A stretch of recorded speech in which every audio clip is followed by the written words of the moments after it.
حضور کی خدمت میں ایک جنازہ لایا گیا تو حضور نے انکار کر دیا، کہا میں جنازہ نہیں پڑھاؤں گا۔ فرمایا یہ شخص میرے عثمان سے بغض رکھتا تھا اور اس کو اللہ نے بھی اپنی رحمتوں سے محروم کر دیا۔ عثمان غنی وہ ہیں جس سے اللہ کے فرشتے بھی حیا کرتے ہیں۔ حضرت عثمان غنی تو حضور علیہ الصلوۃ والسلام کے محبوب ہیں، ان کو جنت کی بشارت دی گئی ہے، داماد رسول ہیں، ذوالنورین ہیں، عشرہ مبشرہ میں سے ہیں، 4 جلیل القدر خلفاء میں ان کا نام شامل ہے۔ آقا کریم نے کہا آج کے بعد کوئی عمل عثمان کو نقصان نہیں دے گا، اور کہا عثمان سے میں حیا کیوں نہ کروں، اس سے اللہ کے فرشتے بھی حیا کریں۔ تو حضرت عثمان غنی رضی اللہ تعالیٰ عنہ حق کی راہوں کے مسافر، جنہیں حضور کی زبان سے شہید کہا گیا، حضرت عثمان غنی رضی اللہ تعالیٰ عنہ کا یہ کارنامہ تھا کہ آپ نے اپنی جان پیش کر کے امت کو فتنوں سے محفوظ کر لیا۔ ہم آپ کی عظمت کو سلام پیش کرتے ہیں۔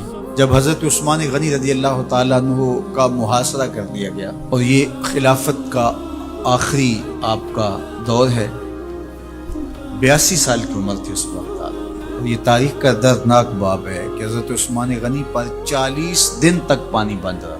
وہ ایک منصوبہ تھا، 3 لوگ 3 مختلف شہروں سے چلے، مصر سے، کوفے سے اور بصرے سے، 1,000 آدمی لے کر، اور مدینہ المنورہ میں پہنچ کر کے حضرت علی المرتضیٰ سے ملے، ام المومنین سیدہ عائشہ سے ملے، کبار اصحاب سے ملے۔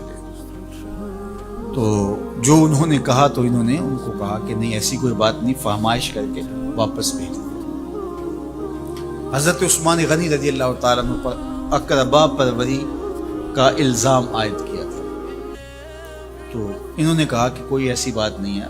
پھر یہ تھا کہ آپ نے کم عمر گورنر، کم عمر لوگ مقرر کیے۔ حضرت عثمان نے کہا کہ حضرت اسامہ بھی تو کم عمر تھے، حضور نے ان کو اگر مقرر کیا ہے تو یہ تو مثال ہمارے سامنے موجود ہے، لیکن یہ ایک منصوبہ تھا، اس منصوبے کے تحت یہ 3 جگہوں سے لوگ آئے تھے۔ وہ 3 دن کی مسافت کے بعد پھر تینوں واپس آ گئے، تو یہ ایک سوالیہ نشان ہے کہ تینوں کیوں واپس آ گئے، کوئی ایک تو نہ آتا نا۔ تو یہ سب طے شدہ منصوبہ تھا، اور پھر انہوں نے مدینہ المنورہ کو گھیر لیا، اور جس طرح سے بلوائیوں نے حالات پیدا کر دیے۔ سیدنا علی المرتضیٰ رضی اللہ تعالیٰ عنہ تو شہر مدینہ سے باہر تشریف لے گئے تھے، اور اپنے بیٹوں امام حسن اور امام حسین رضی اللہ تعالیٰ عنہ کو حضرت عثمان غنی کے دروازے پر مقرر کیا تھا کہ ان کو ضرر نہ پہنچنے دیتا۔ اب 700 صحابہ اجازت طلب کر رہے ہیں کہ آپ ان بلوائیوں سے نپٹنے کا میں جو ہے وہ اجازت نامہ مرحمت کریں، اور بہت سارے لوگ تو حج پہ جا چکے، یہ 18 ذی الحج کا واقعہ ہے جب آپ کی شہادت ہوتی ہے، تو وہ حج پہ جا چکے ہیں، تو جو یہاں موجود ہیں وہ اجازت طلب کر رہے ہیں۔ لیکن حضرت عثمان غنی رضی اللہ تعالیٰ عنہ نے کہا کہ نہیں، میں ایسی اجازت نہیں دوں گا۔ رسول اللہ صلی اللہ علیہ وسلم کا حرم شہر مدینہ لوگوں کے خون سے لالازار ہو، یہ میں اس کو گوارا نہیں کرتا۔ افواج موجود ہیں، اور دنیا کی تاریخ میں آپ کو ایسا نہیں ملے گا کہ اتنی بڑی حکومت کسی کے پاس ہو اور وہ خود گھیر لیا جائے، اس کا پانی بھی بند ہو جائے، اور وہ حکم دے کہ نہیں میرے لیے آپ ایک قطرہ بھی خون نہیں بہائیں گے۔ بلکہ آپ کے غلاموں نے جب تلواریں اٹھا لی تو آپ نے فرمایا کہ میرا حکم ہے کہ تم تلواریں نیچے رکھو، بلکہ میں تمہیں یہ آفر دیتا ہوں کہ جو غلام لڑے گا نہیں اور یہ میرے سے عہد کرتا ہے وہ آزاد ہے۔ حضرت ابو ہریرہ رضی اللہ تعالیٰ عنہ، حالانکہ یہ پڑھنے پڑھانے والے لوگ تھے، تعلیم و تعلم سے ان کا تعلق تھا، لیکن وہ بھی تلوار لے کے حضرت عثمان غنی کے دفاع میں آ گئے۔ لیکن حضرت ابو ہریرہ رضی اللہ تعالیٰ عنہ کو بھی حضرت عثمان غنی روک دیتے۔ مالک بن اشتر کہنے لگا کہ ہم آپ کی دستبرداری کے خواہاں ہیں، آپ خلافت سے دستبرداری اختیار کر لیجیے۔ تو حضور علیہ الصلوۃ والسلام کے اس جانثار صحابی نے حضرت عثمان غنی نے فرمایا یہ نہیں ہو سکتا۔ دستبردار کیوں نہیں ہوئے؟ لگتا تھا یہ سب سے زیادہ آسان تھا، لیکن حضور نے ارشاد فرمایا تھا اے عثمان، تمہیں اللہ ایک قمیض پہنائے گا، لوگ اس کو اتارنا چاہیں گے تم کبھی نہ اتارنا۔ تو اس سے مراد خلافت کی قمیض اور ان کی شہادت کی خبر بھی اللہ کے محبوب علیہ السلام نے دی تھی، اور اگر آپ دستبردار ہو جاتے تو یہ ایک کھلونا بن جاتا، بازیچہ بن جاتی خلافت۔ چند آدمیوں کے پریشر سے خلافت سے دستبرداری کرنا پڑتی۔ اچھا ایک یہ سوال بھی پیدا ہوتا ہے، چند باغی تھے ان کو کس طرح کچل دیا جاتا لیکن حضرت عثمان غنی یہ نہیں چاہتے تھے. ایک تو یہ کہ مدینے کی حرمت پامال نہ ہو، اور دوسرا پورے عالم اسلام کو آگ لگانے کا جو منصوبہ تھا، 3 مختلف شہروں سے 1,000 آدمی لایا گیا ایک منصوبے کے تحت، اور انہیں لاشیں چاہیے تھیں، اور جو ان کے پیچھے کام کر رہے تھے نادیدہ ہاتھ، ان کا منصوبہ یہ تھا کہ یہاں سے مختلف سمتوں میں، یہ تینوں شہر مختلف سمتوں میں تھے، تینوں سمتوں میں جب لاشیں جائیں گی تو پورے عالم اسلام کو ہم جو ہے وہ خانہ جنگی کی آگ میں دھکیل سکیں گے. تو حضرت عثمان غنی ان سازشوں سے آگاہ تھے، تو سب سے اہون اور آسان یہ تھا کہ قربانی پیش کر دی جائے. اور پھر انہوں نے سن بھی رکھا تھا کہ 2 شہید ہیں، شہید تو انہوں نے بہرحال ہونا ہے، تو لہٰذا میں خلافت سے دستبردار بھی نہیں ہوں گا اور شہر مدینہ کی حرمت بھی پامال نہیں ہونے دوں گا. اور تیسری بات یہ ہے کہ میں خود مظلوم شہید کر دیا جاؤں. تو آپ نے یہ گوارا کر لیا. تو 18 ذوالحج تھا، جمعہ کا ہی دن تھا، اور حضرت عثمان غنی رضی اللہ تعالیٰ عنہ روزے سے تھے. عصر کا وقت تھا، قرآن مجید کی تلاوت کر رہے تھے. حضرت امام حسن، امام حسین اور حضرت عبداللہ بن زبیر اور دیگر لوگ آپ کے دروازے پہ پہرا لے رہے تھے، لیکن باغی پچھلے گھر سے دیوار پھلانگ کے آپ کے گھر میں داخل ہوئے اور تلوار سے وار کیا. آپ کی زوجہ حضرت نائلہ آگے بڑھی اور ہاتھ سے روکنا چاہا، آپ کی انگلیاں کٹ گئی. پھر دوسرا وار کیا تو حضرت عثمان غنی رضی اللہ تعالیٰ عنہ کا دایاں ہاتھ کٹ کے گر گیا. حضرت عثمان غنی رضی اللہ تعالیٰ عنہ نے افسوس کیا اور کہا کہ تم نے وہ ہاتھ کاٹ دیا جس سے میں وحی کی کتابت کیا کرتا تھا.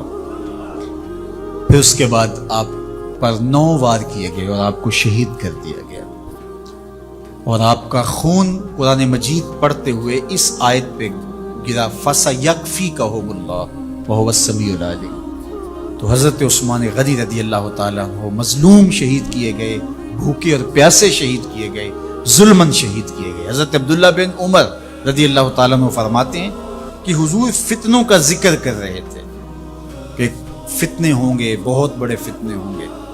تو ایک شخص نے چادر اوڑھی ہوئی تھی اور وہ مجلس واعظ کے قریب سے گزرا جہاں حضور کچھ ارشاد فرما رہے تھے. تو آقا کریم نے اشارہ کر کے کہا اس دن یہ شخص حق پہ ہوگا.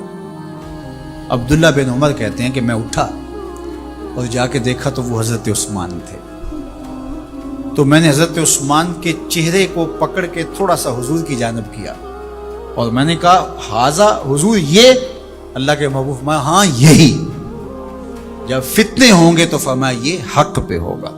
تو حضرت عثمان غنی رضی اللہ تعالیٰ عنہ حق کی راہوں کے مسافر، جنہیں حضور کی زبان سے شہید کہا گیا، اور شہید کسی کا انجام ہوتا ہے. تو حضور نے فرمایا یہ شہید ہوگا. شہید وہی ہوتا ہے جو بحالت ایمان اس دنیا سے راہ خدا میں اپنی جان قربان کرے. فرمایا فَإِنَّمَا عَلَيْكَ نَبِيٌّ وَصِدِّيقٌ وَشَهِيدَانِ. اے پہاڑ رک جا، تو جانتا نہیں تیرے اوپر اللہ کا ایک نبی ہے، ایک صدیق ہے اور 2 شہید ہیں. تو حضرت عثمان غنی رضی اللہ تعالیٰ عنہ عظمتوں کے مینار، اللہ اکبر. تو یہ حضرت عثمان غنی رضی اللہ تعالیٰ عنہ کا یہ کارنامہ تھا کہ آپ نے اپنی جان پیش کر کے امت کو جو ہے وہ فتنوں سے محفوظ کر لیا اور امت کو بچا لیا. حضرت عثمان غنی رضی اللہ تعالیٰ عنہ پہ کروڑوں رحمتیں، کروڑوں سلام. ہم آپ کی عظمت کو سلام پیش کرتے ہیں، عقیدتوں کا خراج پیش کرتے ہیں.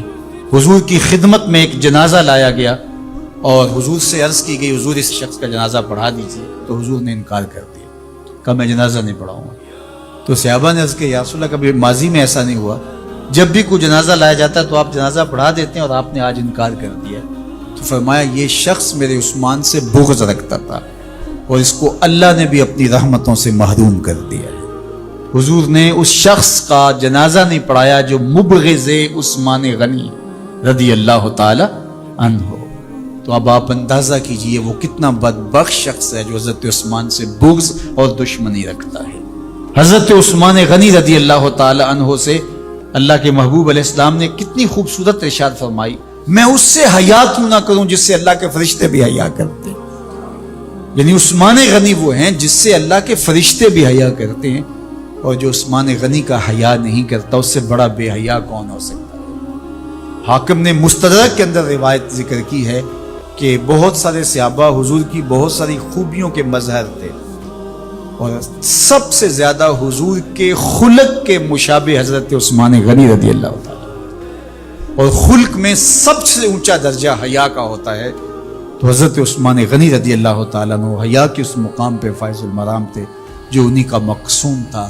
اللہ ہمیں حضور کے اہل بیت، حضور کے اصحاب، بلکہ حضور کے در کی مٹی کی تعظیم بھی نصیب کرے۔ اقبال نے کہا تھا خاک طیبہ از دو عالم خوش ترست، آن خنک شہرے کے آنجا دل برست۔ ہمیں تو طیبہ کی مٹی بھی اچھی لگتی ہے اس لیے کہ وہاں محبوب جو رہتے ہیں، تو محبت تو اس چیز کی متقاضی ہوتی ہے، محبوب کی راہوں کو بھی سلامی پیش کی جائے۔ تو جو حضور علیہ السلام کے ساتھ منسوب اتنی وقی نسبتیں ہیں ان کا احترام کیوں نہیں کریں گے؟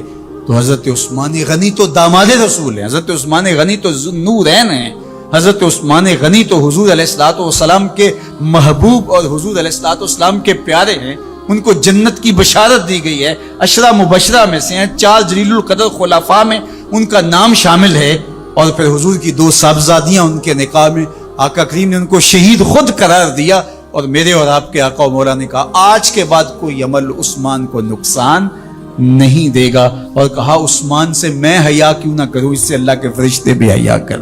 عید کا دن تھا، صحابہ نے قربانیاں کرنے میں پہل کر دی۔ ابھی حضور کی قربانیاں کھڑی ہیں، عید کے دن شوق ہوتا ہے نا ہر بندے کو سب سے پہلے میں جانور ذبح کروں، تو انہوں نے قربانیاں کرنے میں پہل کر لی، یا یہ کہ یوم شک کا روزہ رکھا، شعبان المعظم کے 29 دن گزارنے کے بعد چاند دیکھا جائے، اگر چاند نظر آ گیا تو اچھی بات، نہیں تو 30 دن شعبان کے پورے کر کے رمضان کا آغاز کیا۔ چاند دیکھا گیا، مطلع ابر آلود تھا، چاند نظر نہیں آیا، تو 30 دن پورے کرنے تھے اور پھر روزہ رکھنا تھا، تو بعض صحابہ نے روزہ رکھ لیا اس خیال سے کہ مطلع ابر آلود ہے، ہو سکتا ہے چاند طلوع ہوا ہو لیکن نظر نہیں آیا، چلو ہم رکھ لیتے ہیں، اور اگر چاند واقعی نظر آیا ہے تو پھر روزہ ہو جائے گا، نہیں تو نفلی روزہ تو ہوگا۔ حضور نے نہیں رکھا، کچھ صحابہ نے رکھ لیا۔ اللہ نے قرآن نازل کیا، اے ایمان والو اللہ اور اس کے رسول سے آگے کیوں بڑھتے؟ جب رسول اللہ نے روزہ نہیں رکھا تو تم کون ہو؟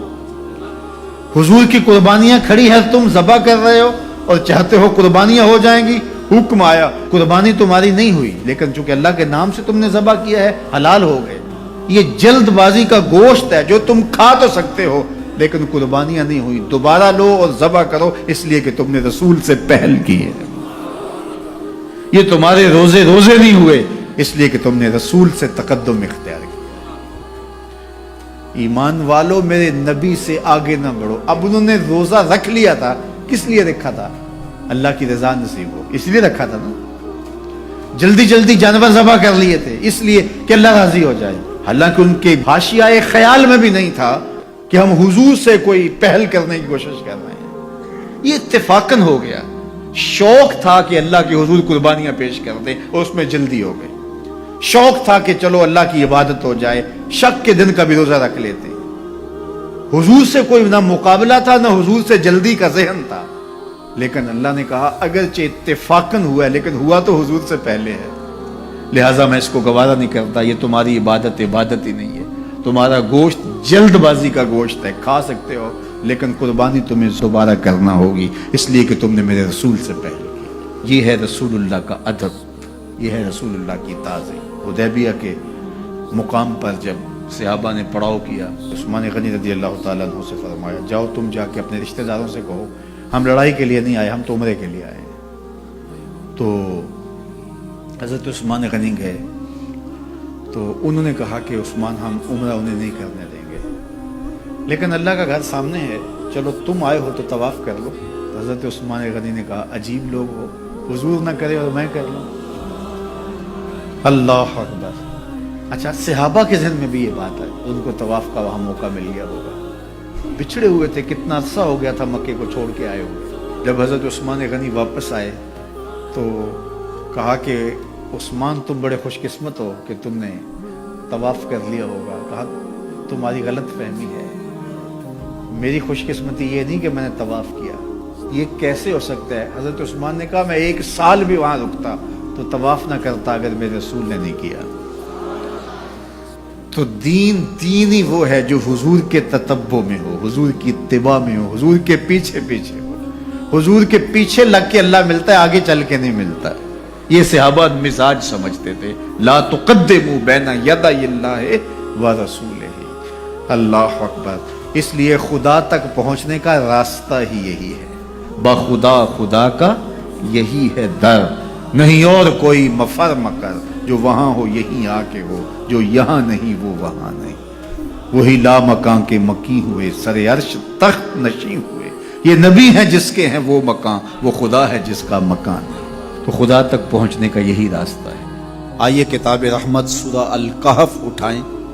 اللہ تعالیٰ نے ایک واقعہ بیان کیا ہے حضرت موسیٰ اور حضرت خضر علیہ السلام کا، کہ حضرت موسیٰ علیہ السلام عزم مصمم کر کے جب چلے تو اللہ فرماتا ہے کہ ہم نے حضرت موسیٰ علیہ السلام کو جس بندے کی نشانی بتائی تھی وہ بندہ ان کو وہاں مل گیا، سفید چادر اوڑے حضرت خضر علیہ السلام وہاں لیٹے ہوئے تھے۔ تو یہ جا کے ان کے پاس کھڑے ہو گئے کہ حضرت میں آپ کی خدمت میں اس لیے آیا ہوں کہ اللہ نے آپ کو جو خصوصی علم عطا کیے ہیں، میں ان کو سیکھنے کی غرض سے آپ کی چوکھٹ پہ آیا ہوں۔ کہا تم میرے ساتھ صبر نہیں کر پاؤ گے، معاملے مشکل ہیں، سفر دشوار ہے، منزل کٹھن ہے، اور میرے معاملات ایسے ہیں کہ تم اعتراض کرو گے اس کے بغیر تم رہ نہیں سکتے۔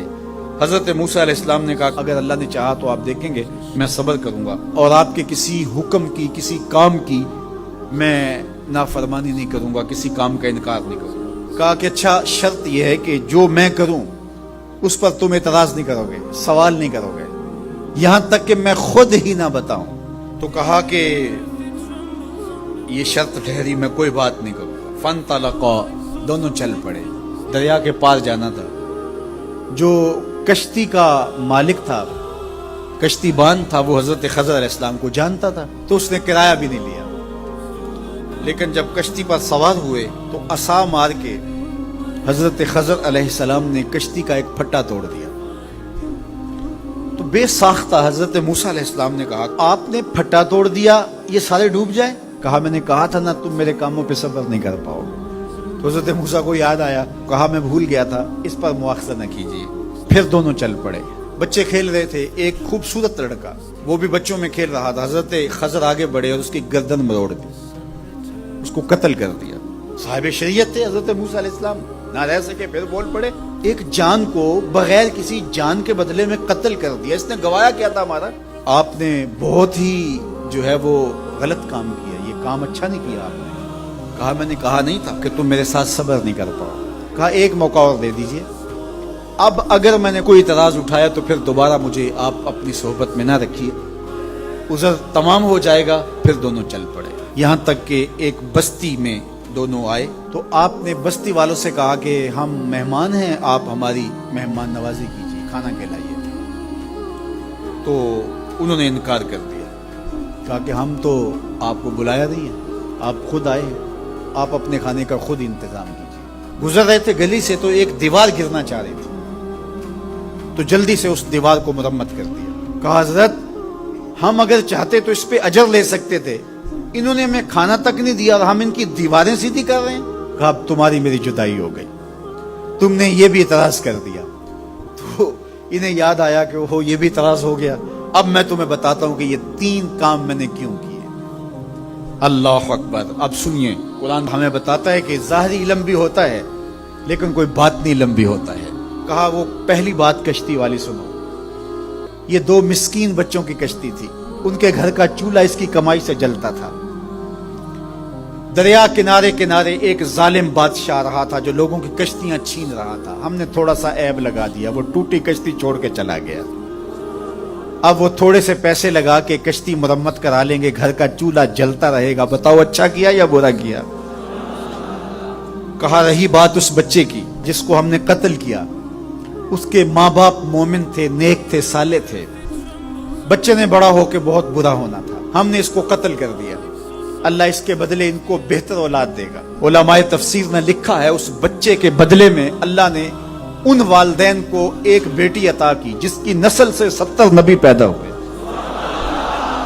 دیوار کی کہانی بھی سن لیجئے، یہ شہر کے 2 یتیم بچوں کی دیوار تھی، اور اس کے نیچے ان کا خزانہ تھا اور ان کا باپ بڑا نیک تھا. خزانہ دیوار کے نیچے ہے, دیوار گرنا چاہ رہی ہے, کسی معمولی دھکے سے گر جاتی. دو ہی صورتیں تھیں, یا وہ بچے خود اپنا خزانہ اٹھا لیتے یا لوگ اٹھا کے لے جاتے. لوگ اٹھا کے لے جاتے پھر بھی ہاتھ میں کچھ نہ آیا, اور اگر وہ خود اٹھا لیتے تو بچے ہیں, بچپنے کی وجہ سے وہ اس کو اڑا دیتے. تو ہم نے اس کے اوپر دیوار کھڑی کر دی. جب تک وہ اس قابل نہیں ہو جاتے کہ یہ خزانہ نکال کے اس کو صحیح مصرف پہ لگا سکیں, اتنی دیر تک دیوار گرے گی نہیں. اللہ اکبر, وہ کسی وجہ سے دیوار قائم رہے گی. اور جب وہ اس عمر کو پہنچ جائیں گے جس عمر میں وہ اس خزانے کو سنبھال سکیں گے, تو پھر دیوار خود بخود گر جائے گی اور یہ خزانہ نکال کر کے اپنے کام پہ لے آئیں گے. میں جب پہلی مرتبہ اس کو جو ہے وہ غور کے ساتھ تلاوت کیا تو مجھے یہ لگا کہ اس کا انطباق پاکستان کے حالات پہ بھی ہو سکتا ہے, اس لیے کہ یہ بھی یتیموں کا سرمایہ ہے. کتنے یتیم روتے بلکتے رہ گئے اور ان کے سر سے جو ہے وہ سائے اٹھ گئے اس وطن کے لیے. لیکن میرے مالک نے اس ملک کے خزانوں پر گہرے پہاڑ اور بڑی بڑی دیواریں کھڑی کر دی ہیں. جب تک یہ قوم بلوغت تک نہیں پہنچے گی اتنی دیر تک وہ خزانے ظاہر نہیں ہوں گے. اور جب یہ قوم اپنی بلوغت تک پہنچے گی, شعوری بلوغت, فکری بلوغت, علمی بلوغت, اور رب سے جو وعدہ کیا تھا پاکستان کا مطلب کیا, لا الہ الا اللہ, جب اس بلوغت تک یہ پہنچ جائے گی, اس وعدے کی تکمیل ہوگی, پھر رب دیوار ہٹا دے گا اور پاکستان کو اللہ اتنے خزانے دے گا اور پاکستان ایسا مالا مال ہوگا دنیا دیکھنے آئے گی انشاءاللہ. اس لیے رب نے دیواریں بنا کے رکھی. تمہارا باپ معین الدین چشتی بڑا نیک تھا, تمہارا باپ داتا گنج بخش علی حجویری بڑا نیک تھا, تمہارا باپ حضرت مجدد الف ثانی بڑا نیک تھا. ان کی وجہ سے میں دیواریں کھڑی کر رہا ہوں اور مضبوط حصار لگا رہا ہوں تمہارے خزانوں پر. اور وہ وقت آئے گا جب تم بلوغت کی عمر کو پہنچو گے, دیواریں ہٹ جائے گی اور تمہارا وطن زمانے پہ مہکتے پھول کی طرح اور چمکتے ستاروں کی طرح اور روشن آفتاب کی طرح چمکتا اور مہکتا دکھائی دے گا, اور زمانہ پاکستان دیکھنے آئے گا, پاکستان دنیا کی قیادت کرے گا انشاءاللہ. تو کہا یہ تعویل ہے ان باتوں کی جو باتیں میرے رب نے مجھے بتائی, اور یہ میں نے اپنی مرضی سے نہیں کہی, اور جو میں نے کی اپنی مرضی سے نہیں کیا. تو یہ باطنی باتیں ہیں. شاید یہ باطنی باتوں کے جوش میں یہ بات بھی میں کر گیا. وہ کیا کسی نے کہا تھا کہ بھری محفل میں ایک راز کی بات کہہ دی, بڑا بے ادب ہوں سزا چاہتا ہوں.